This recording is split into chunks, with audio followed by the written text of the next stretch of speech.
Bismillahirrahmanirrahim. Assalamualaikum warahmatullahi wabarakatuh. Ya kawan-kawan, di video kali ini kita informasikan ya, jangan terburu-buru membeli bibit ataupun pohon yang pendek tetapi sudah mengeluarkan buah. Baik itu cangkok, baik itu okulasi, baik itu sambung ya, ataupun stek tetapi dia cepat mengeluarkan bunga. Nah, kenapa demikian kawan-kawan? Karena apabila kita biarkan bunga tersebut, dia akan mempengaruhi pertumbuhan dari pohon yang akan kita tanam. Nah, di sini sebelumnya minta maaf kepada mungkin pembibitan yang memang sedang menjual bibitnya tetapi dalam keadaan berbunga. Bukan saya ingin menutup rezeki kawan-kawan, tetapi ini hanya untuk pemahaman bersama bahwa kalau seandainya kita memiliki pohon yang sudah berbunga dalam keadaan pendek, itu harus ada perlakuan khusus agar tidak mempengaruhi pertumbuhan dari tanaman yang kita tanam. Itu dia kawan-kawan. Di sini seperti yang dilihat nih, kita baru saja memotong cangkokan pohon kelengkeng ya. Dan dilihat nih ujung-ujungnya nih kawan-kawan, sudah kita potong. Sudah kita potong. Nih. Apa yang dipotong itu kawan-kawan bukan daun, bukan dahan, tetapi yang dipotong itu adalah bunga. Nah, ini seperti ini nih. Ini tidak hanya berlaku bagi pohon kelengkeng, tidak hanya berlaku bagi pohon mangga, tetapi pohon-pohon yang lain pun yang pada saat pendek sudah berbunga, itu semestinya kawan-kawan kalau bisa jangan terburu-buru untuk memilikinya ya. Jadi di sini kawan-kawan, kenapa sih bisa terjadi pembungaan pada saat cangkok ataupun okulasi, grafting ya, yang biasanya nih kawan-kawan tahu memang berbunganya lebih cepat? Karena pernah saya sampaikan, mungkin kita membahas masalah tin dulu ya. Ternyata di situ ada salah satu trik yang kita sampaikan, yaitu dengan cara pengeratan. Ya.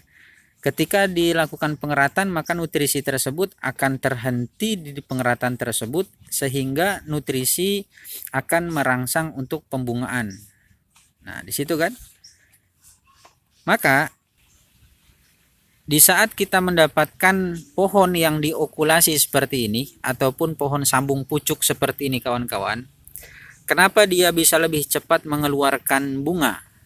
Karena pada saat disambung memang entresnya itu sudah memiliki nutrisi untuk pembungaan. Yang kedua yang menyebabkan dia berbunga yaitu ketika di sambungan ini kawan-kawan ya, tidak menempel secara sempurna, belum menempel secara keseluruhan, maka kambium akan terhenti di sini.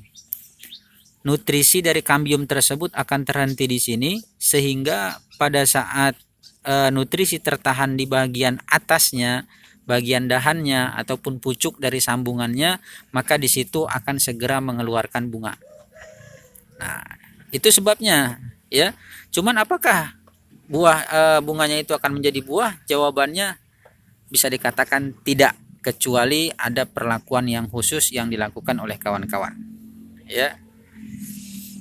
Nih, walaupun dia sambung pucuk, mau dia kaki ganda, kaki berapapun ya, mau dia sambung dini, kalaulah dia belum saatnya ataupun belum waktunya untuk berbunga ataupun berbuah, maka bunga yang dihasilkan tersebut tidak akan menjadi buah. Nah, hati-hati.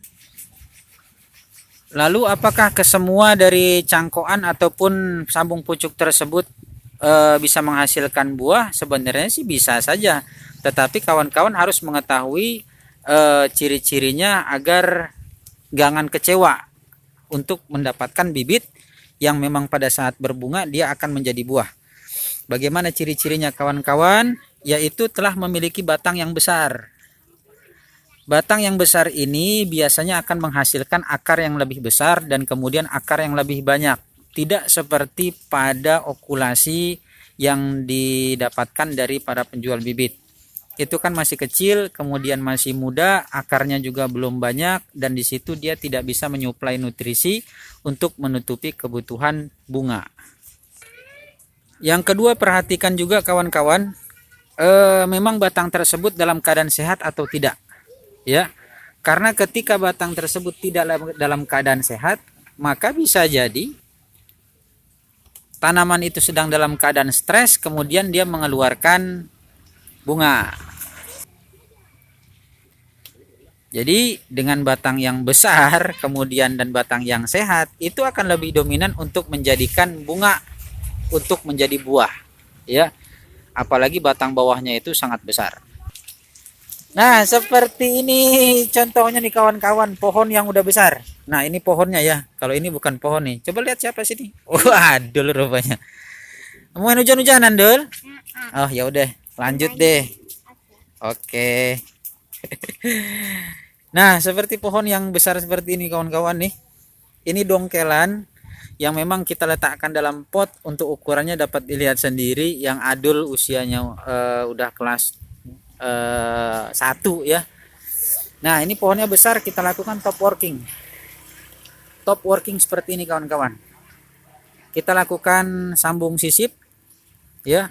Kemudian yang jadi seperti ini karena akar dia besar di bawah, kemudian akar dia sudah cukup banyak dengan dahan yang sedikit, maka akar tersebut insya Allah udah bisa untuk menyaplai nutrisi dalam pembungaan agar bunga tersebut bisa menjadi buah.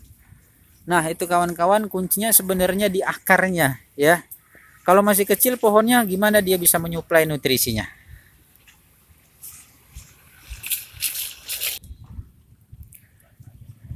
Jadi apa yang harus kita lakukan kalau seandainya kita sudah terlanjur memilikinya ataupun terlanjur membelinya, sementara kita nggak tahu nih, ternyata pohon tersebut memang tidak menjadi, ya, dapat mengganggu pertumbuhan ya. Coba kita perhatikan lagi kawan-kawan ya. Ini di depan kita ada pohon mangga jenis Red Brazil. Red Brazil dari hasil cangkok yang memang sudah mengeluarkan bunga, baru seminggu turun cangkok sudah mengeluarkan bunga.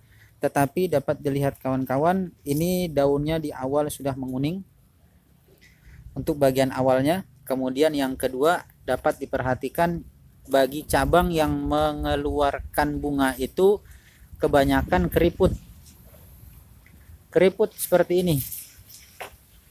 Jadi keriputnya dahan ini kawan-kawan bukan disebabkan karena kita kurang menyiramnya, tidak. Ini udah mulai menguning ya. Kemudian memang dia kekurangan air, tetapi bukan disebabkan karena kita tidak menyiramnya. Akan tetapi karena ini adalah jenis yang memang kita cangkok dengan melakukan cangkok susu, maka akar yang di sini yang masih kecil ini belum banyak ataupun belum mampu untuk menyerap air untuk memenuhi kebutuhan dari bunga, sehingga bunga tersebut tidak bisa menjadi buah. Bisa dipahami ya? Jadi akar ini belum banyak sehingga dia tidak bisa menyerap air yang cukup untuk memenuhi kebutuhan dari pohonnya itu sendiri. Jangankan untuk bunganya, sedangkan daunnya aja udah mulai menguning seperti ini. Lalu apa yang harus kita lakukan kawan-kawan? Yaitu lebih baik memang memotong dan membuang bunganya.